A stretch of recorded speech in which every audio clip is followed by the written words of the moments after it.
Dios y Padre, muchas gracias por lo que has hecho en la vida de Javier.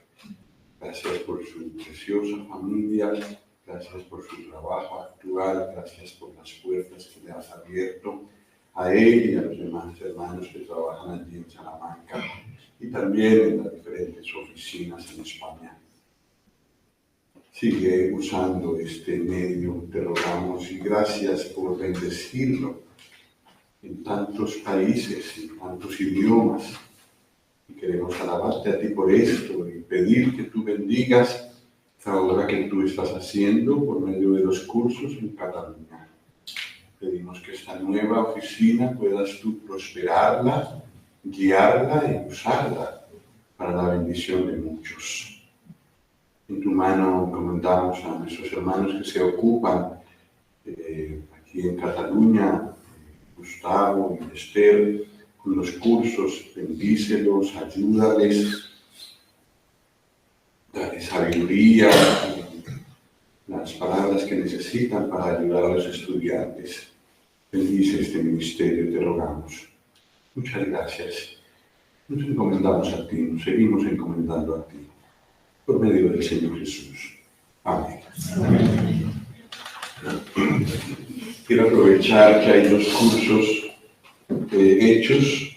El hermano Delmer Noé Mejía, no sé si lo conocen, si está presente bien, puede dar mano. 93, excelente hermano, dice aquí. Ay, eso es privado.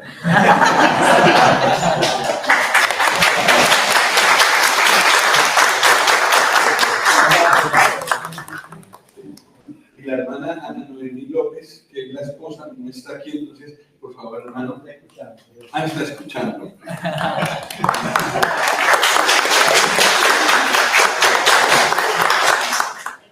Menos mal no dije la calificación. Bueno, esta hora va hasta las 12:40, que nos quedan 35 minutos. Es posible que yo robe unos minutos más.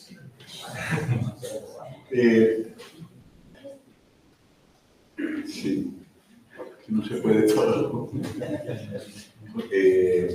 Javier, estoy muy complacido que hayas podido decir todo lo que dijiste. Muchas gracias. Es la culpa mis No.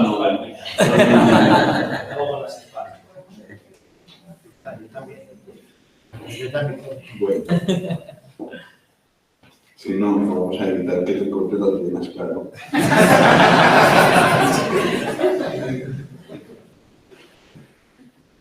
Bueno,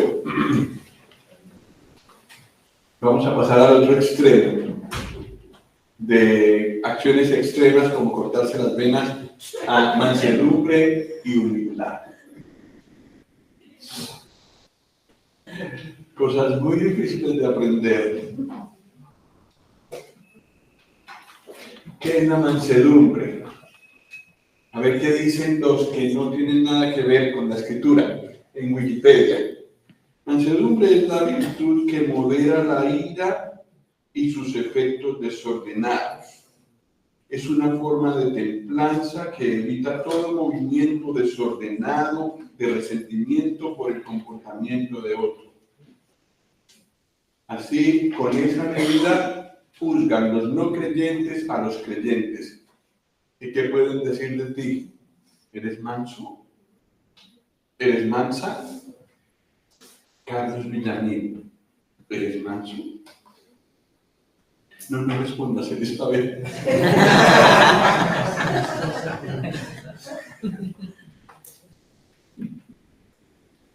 Ahora le vamos a preguntar a un hermano que conoce las Escrituras y que escribió un léxico bíblico que se puede consultar en línea. Y él dice que la mansedumbre es una actitud marcada por la humildad, la delicadeza y la bondad. Es la característica de un ser apacible que no busca sobresalir, que no insiste en sus derechos.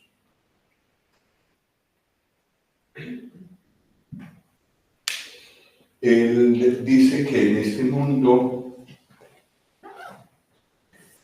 la cuestión de los derechos todo el mundo los reclama. adolescentes también hemos entrado en esa corriente. La mansedumbre pelea o riñe con batalla por nuestros derechos. En una de las últimas revistas, en una revista, copié un escrito que me gustó de una hermana misionera. El Señor Jesús no tuvo derechos. Todos los puso, digamos, en el altar delante de Dios. ¿Puedo reclamar derechos yo, que soy su siervo? Pues me gustó esta definición porque es verdad, es muy actual en un mundo que reclama derechos. La mansedumbre es todo lo contrario. Y yo quise buscar esta definición porque, hombre, hablar de mansedumbre es muy bonito, pero ¿qué es eso? Entonces esto nos sitúa un poco más ahora que buscamos la Escritura. Este versículo está en nuestras Biblias. Bueno, aquí hay varios, pero he copiado el contexto de las palabras manso y humilde para ver de qué nos habla. ¿Lo leemos, por favor? 1, 2, 3. Venid a mí todos los que estáis trabajados y cargados, y yo os haré descansar. Llevad mi yugo sobre vosotros y aprended de mí, que soy manso y humilde de corazón. Y hallaréis descanso para vuestras almas, porque mi yugo es fácil y ligera mi carga. ¿Palabra de quién? El Señor Jesús. Moisés, veremos la mansedumbre de Moisés, pero nos hace pensar en el Señor Jesús. Pero si notamos bien las palabras que hay aquí, hay mucho más, ¿eh? En el contexto hay mucho más. Hay que venir a Él con las cargas. Cuando no somos mansos, tenemos más cargas. Nos ganamos cargas adicionales. La ira, el ímpetu, pues lo que vimos en Moisés al principio, eso nos echa cargas. Lo primero es venir a donde el Señor. Cuando las cargas están ahí a sus pies, entonces puedo mirarlo sin pesos en los hombros y ver qué manso, qué humilde es. Aprendiendo de Él, vamos aprendiendo lo que es el descanso. Pero hay una cosa más y es llevar su yugo sobre nosotros. Es decir, caminar por el camino que Él anduvo y que Él anda en realidad en este mundo. El Señor sigue activo en este mundo y nos invita a ir junto con Él en este mundo. Mansedumbre es una de las cosas que aprendemos de Él. Y aunque Moisés no lo conocía al Señor Jesús, el Señor buscó maneras de que aprendiera la mansedumbre. Número 12.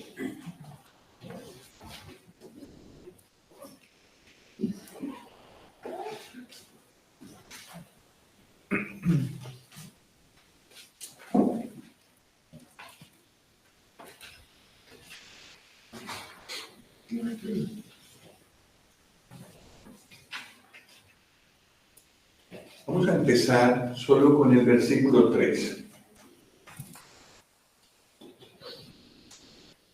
Y como esto nos toca a todos, propongo que lo leamos todos.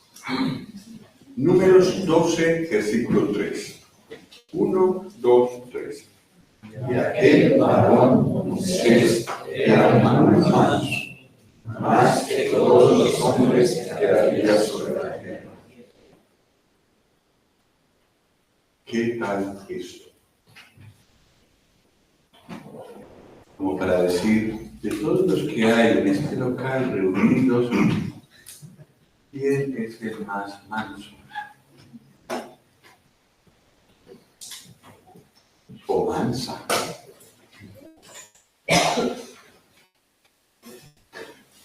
Rodrigo sonríe.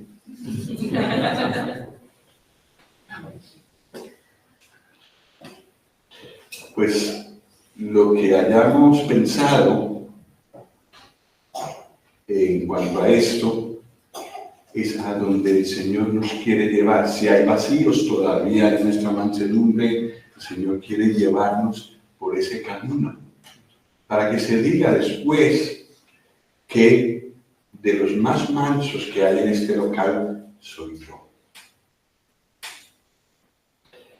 Que aprendo por las Escrituras, donde aprendo a mirar al Señor Jesús y entonces aprendo de su mansedumbre, que ya sabemos lo que es. Lo contrario de reclamar derechos, lo contrario de alterarse, lo contrario de ofenderse al punto de actuar en venganza, buscando venganza. Eso es mansedumbre. Y gracias al Señor por el ejemplo de Moisés, que nos ayuda a ilustrar cómo salir de ese problema. Versículo 3, bueno, el versículo 3 ya lo hemos leído. Versículo 1 y 2. Esa mansedumbre de Moisés tiene que ponerse a prueba. María y Aarón, ¿quiénes eran ellos? Los hermanos de Moisés. En Colombia hay un dicho, que no hay cuña que más apriete que la del mismo palo.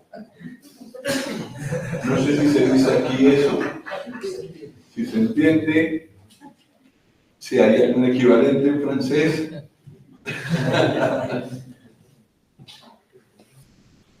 La familia puede ser un problema de los más gordos que tengamos. María y Aarón eran mayores que Moisés.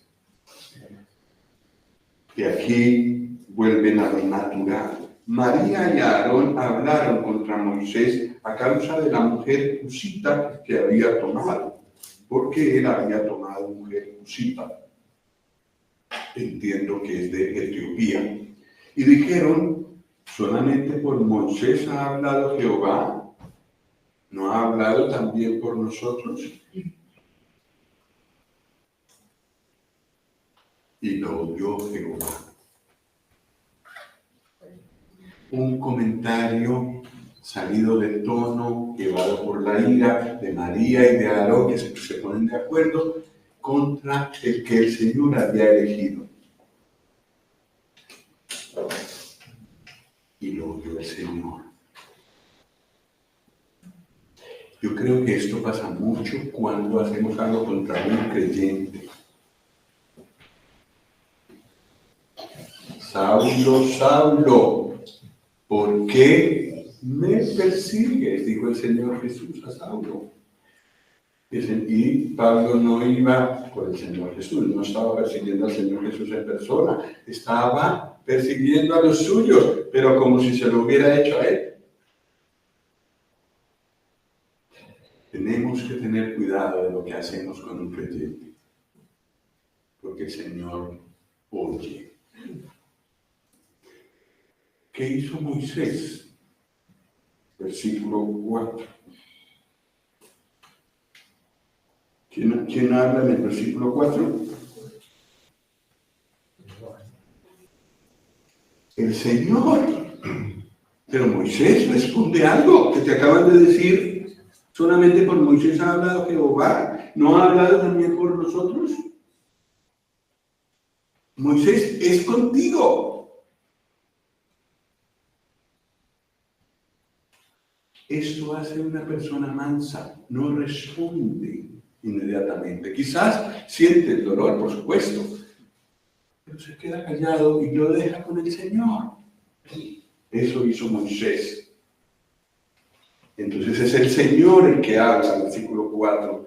Luego dijo Jehová a Moisés, a Aarón y a María, a los tres los reunió, salid vosotros tres al tabernáculo de reunión. Y salieron ellos tres. Entonces Jehová descendió en la columna de la nube y se puso en la puerta del tabernáculo. Y llamó a Aarón y a María. Y salieron ambos. Y él les dijo: oíd ahora mis palabras. Cuando haya entre vosotros profeta de Jehová, le apareceré en visión, en sueños hablaré con él. No así a mi siervo Moisés, que es fiel en toda mi casa. Cara a cara hablaré con él, y claramente, y no por figuras, y verá la apariencia de Jehová. ¿Por qué pues no tuvisteis temor de hablar contra mi siervo Moisés?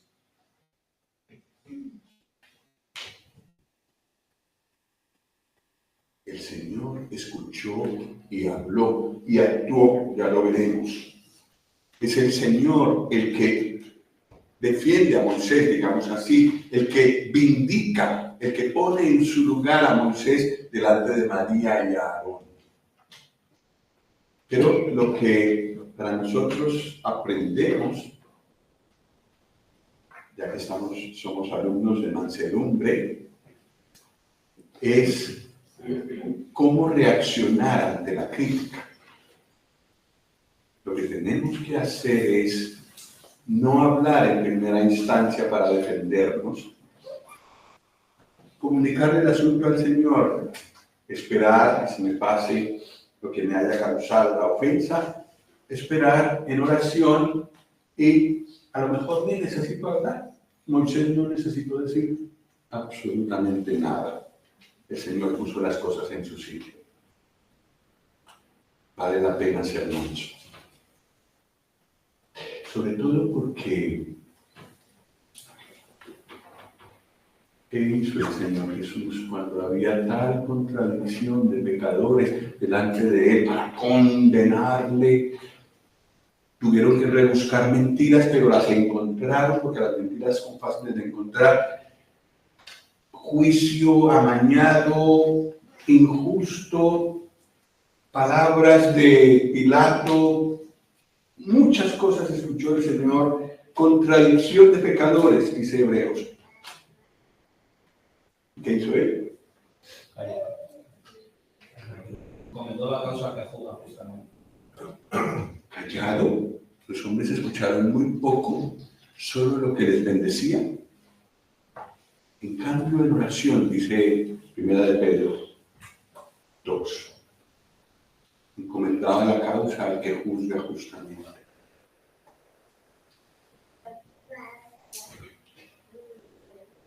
Nada que ver con nosotros, ¿no? Cuando recibimos una ofensa. Pero hacia allá tenemos que llegar. Es dejar con el Señor nuestra causa. Dejarle al Señor nuestra causa es grave. Es grave. Es lo que tenemos que hacer, pero eso puede tener consecuencias para el ofensor. Versículos 9 al 12. Entonces la ira de Jehová se encendió contra ellos y se fue.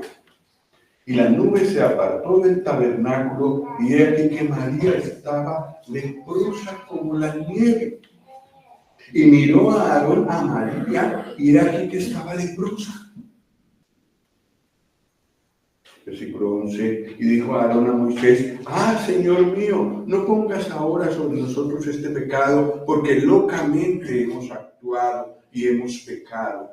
No quede ella ahora como el que nace muerto, que al salir del vientre de su madre tiene ya medio consumida su carne. Leprosa. Y Aarón, ¿qué? ¿Por qué no leproso él también? En este caso él había hecho un pecado personal, pero siendo el sacerdote, si él era quitado del medio como María o hecho leproso, el pueblo no tenía comunicación con Dios porque el sumo sacerdote había fallado. Creo que esta es la razón por la que el Señor no castigó a Aarón de la misma forma que a María. Pero Aarón pudo ver que eso era lo que él merecía también. Y entonces ruega a Moisés. Y aquí tenemos la segunda lección. No solo queda callado ante la ofensa, sino que ahora se ve forzado a perdonar. Se ve forzado o sencillamente el Señor ya lo había capacitado para eso. Perdonar al ofensor.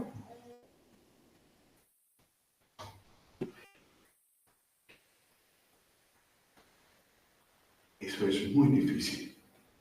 Pero no hay manera de orar por una persona si uno no la ha perdonado. ¿Verdad? Entonces ese es un punto muy importante. Y perdonarla no es decir, vale, ya voy a dejar eso así. No importa, el Señor, quítame esto, que no me moleste para nada, esta ofensa que tengo, como esta sed de venganza, de que le ocurra algo a esa persona. No es solo eso. Yo he aprendido que el perdón es algo consciente, sin mentir para nada. Señor, tú sabes que tal persona me ha ofendido sobremanera en lo que más me duele. Sabes del dolor que me causó.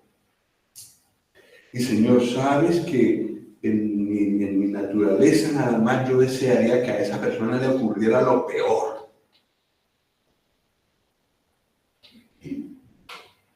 Pero Señor, escojo perdonarla.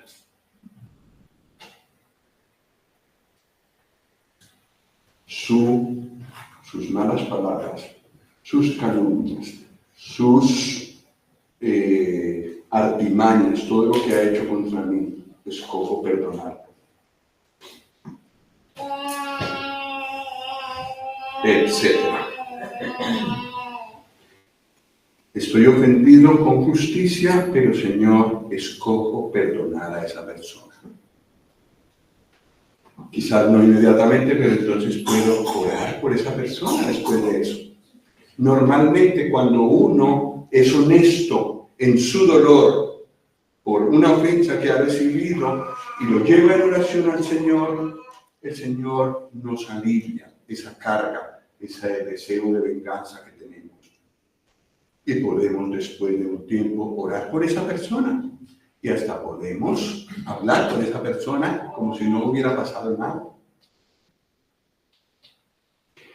Todo eso ocurrió en medio de 2 versículos aquí para Moisés, pero debieron ser minutos como mucho. Escucha él a Aarón intercediendo por María, y entonces versículo 13, ¿qué hace Moisés? Entonces Moisés clamó a Jehová diciendo, te ruego, oh Dios, que la sanes ahora.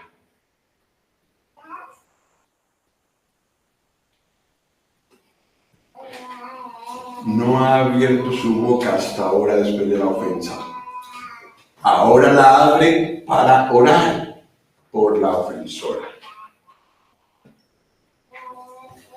Versículo 14. Respondió Jehová a Moisés, pues si su padre hubiera escupido en su rostro, ¿no se avergonzaría por 7 días? Sea echada fuera del campamento por 7 días y después volverá a la congregación. Así María fue echada del campamento 7 días y el pueblo no pasó adelante hasta que se reunió María con ellos. Fue echada del campamento y el pueblo la esperó esos 7 días que fueron causa de ella misma, pero no siguieron sin ella. Y probablemente en esto tuvo que ver mucho Moisés. La vamos a esperar. No solo porque es mi hermana, sino porque el Señor me ha escuchado. Evidentemente escuchó el Señor la oración de Moisés y sanó a María, pero vamos a esperar a esperarla para poder seguir.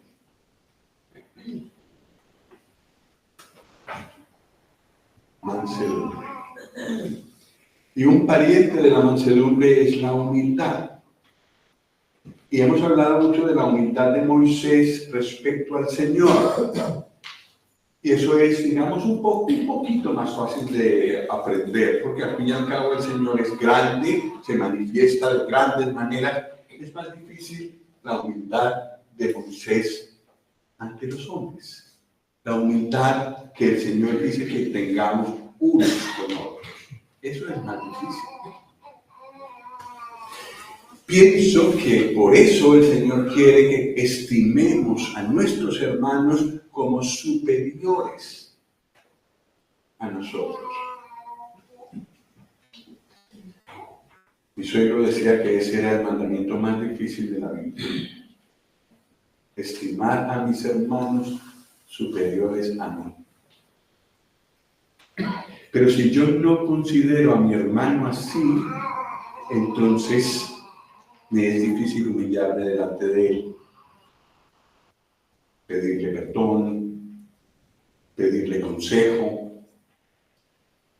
Eso creo que es humildad. En el caso de Moisés, pues fue una cosa especial, pero donde sí, efectivamente él mostró su humildad. Números 11, 26 al 30.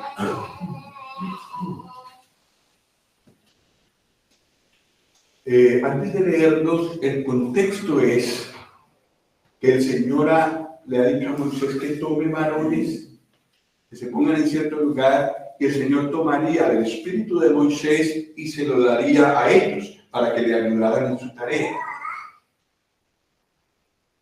Y hay dos personas que no están entre los 70, y de eso habla el versículo 26 en adelante.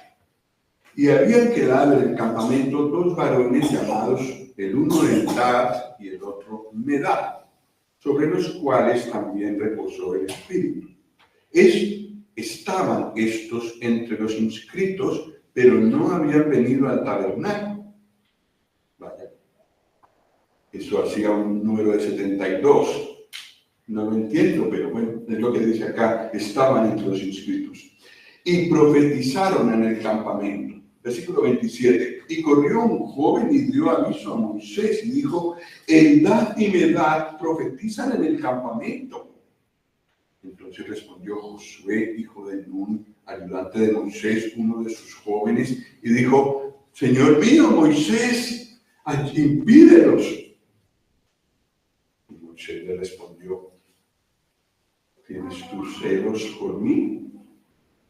Ojalá todo el pueblo de Jehová fuese profeta y que Jehová pusiera su espíritu sobre ellos. Y Moisés volvió al campamento, él y los ancianos de Israel. Sí, tiene que ver con la mansedumbre, pero también saber reconocer que yo, como siervo de Dios, soy prescindible. Lo que nos gusta mucho pensar a todos, yo el primero, es que somos imprescindibles. Que las cosas no pueden ir bien si yo no estoy por ahí. El Señor quiere que nos hagamos prescindibles. Es decir, que si Él decide quitarnos en cualquier momento de un lugar, las cosas puedan continuar, porque Él sigue en ese lugar. Sí, dos personas profetizan por el Espíritu. Yo creo que el Espíritu que capacitaba a Moisés era el Espíritu Santo. Aquí está escrito con minúsculas todo el tiempo, pero yo creo que es el Espíritu Santo el que capacitó a Moisés. Entonces la reacción natural de los jóvenes y de Josué fue alarmarse. Aquí hay algo que se sale de su lugar, hay algo que está fuera del orden que yo estoy acostumbrado. Qué raro, eso no debe ser de Dios, eso no está bien. Moisés, impídelos.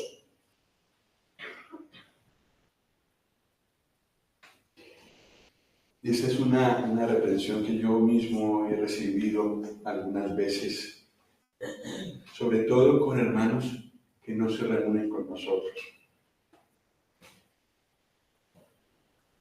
El Señor ha tenido que mostrarme que Él es soberano para usar en gran manera a hermanos que no entienden las Escrituras como yo. Son creyentes, el Señor Jesús es su Salvador, ellos están sometidos a la voluntad del Señor, por supuesto, esto por descontado, pero que no en todo piensan como yo. Y al principio a mí me costaba comprender que hubiera un hermano de fuera de nuestras asambleas a quien el Señor pudiera usar.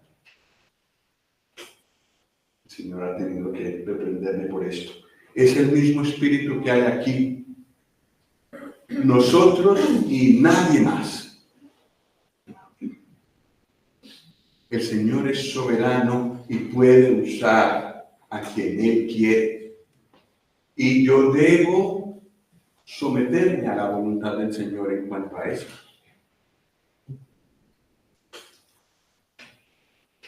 En el versículo 29, yo noto que este era el pensamiento del Señor para con todo el pueblo. Y también es el pensamiento del Señor para con todos los que estamos aquí y que somos creyentes. Todos. Dice Moisés en el versículo 29, ¿tienes tus celos por mí? Ojalá todo el pueblo de Jehová fuese profeta y que Jehová pusiera su espíritu sobre ellos.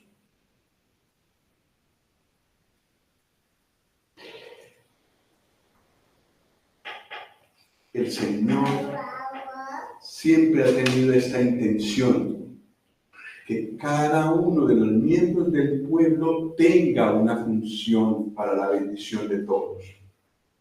Pero tal vez donde es más claro es con la iglesia, el cuerpo de Cristo. Porque dice muy claramente que a cada uno le es dada la manifestación del Espíritu para provecho. Sin excepción, todos siendo utilizados por un gran Dios para la bendición de todos. Yo creo que este pensamiento de Moisés, lo que él expresa aquí, es el pensamiento del Señor. Ninguno de nosotros es un adorno en el cuerpo de Cristo.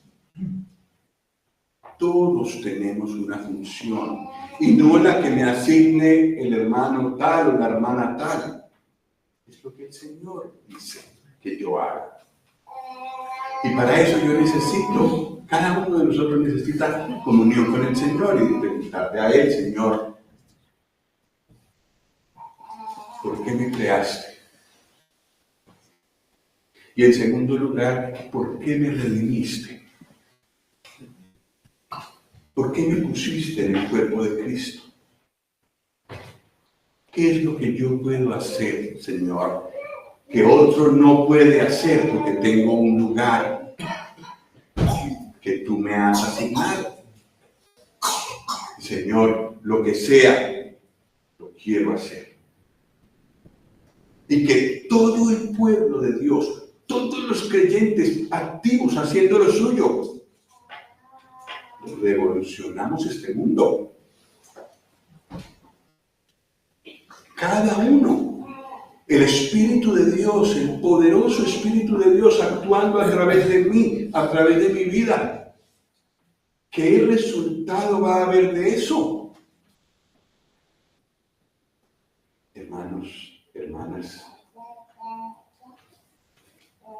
esto es la pura verdad.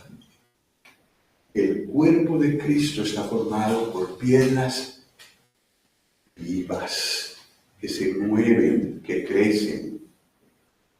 Y cada creyente es una piedra viva, no una piedra muerta.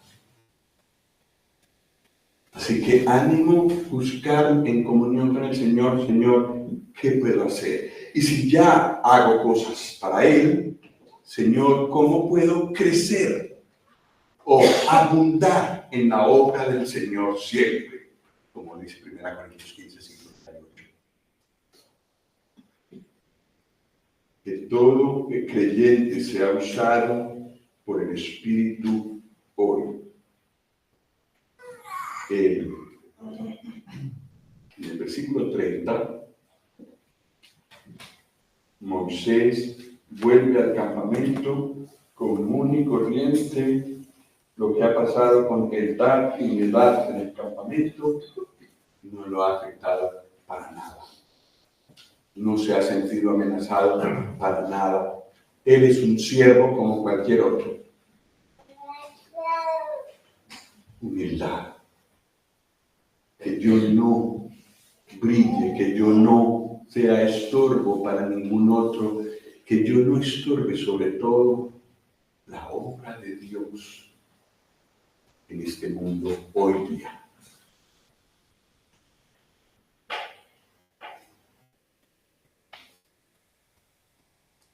Mansedumbre y humildad. Volvemos a nuestro versículo del principio.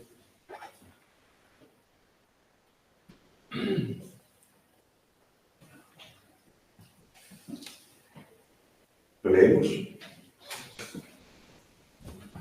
Venid a mí todos los que estáis trabajados y cargados, y yo os haré descansar. Llevad mi yugo sobre vosotros, y aprended de mí, que soy manso y humilde de corazón, y haréis descanso para vuestras almas, porque mi yugo es fácil y ligera mi carga.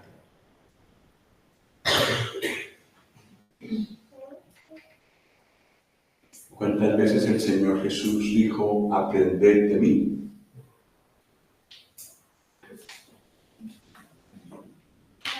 Pocas, creo.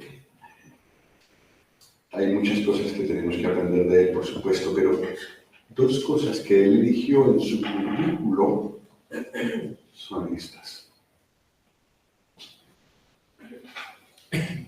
¿Qué os parece? Vamos a orar.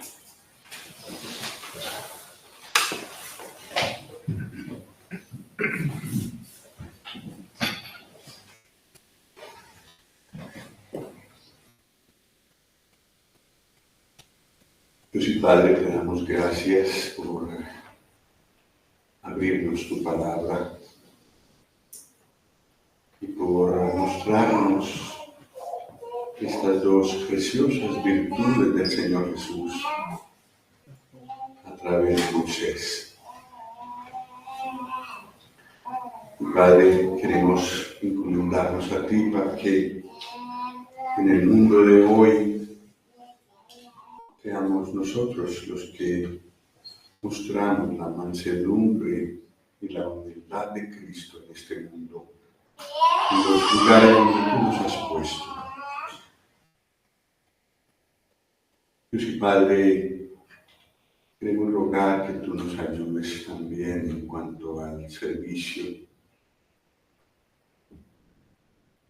para crecer en nuestro servicio para ti, en nuestro servicio para los hermanos, en nuestra humildad y mansedumbre unos con otros, y en la búsqueda de la edificación del cuerpo de Cristo, en lo que de nuestra parte esté. Dios y Padre, conoce nuestras vidas, conoce nuestras luchas, y pedimos tu ayuda para que tú puedas vencer y más de las virtudes del Señor Jesús que puedan venir en nosotros. Te lo pedimos por medio de Él. Amén.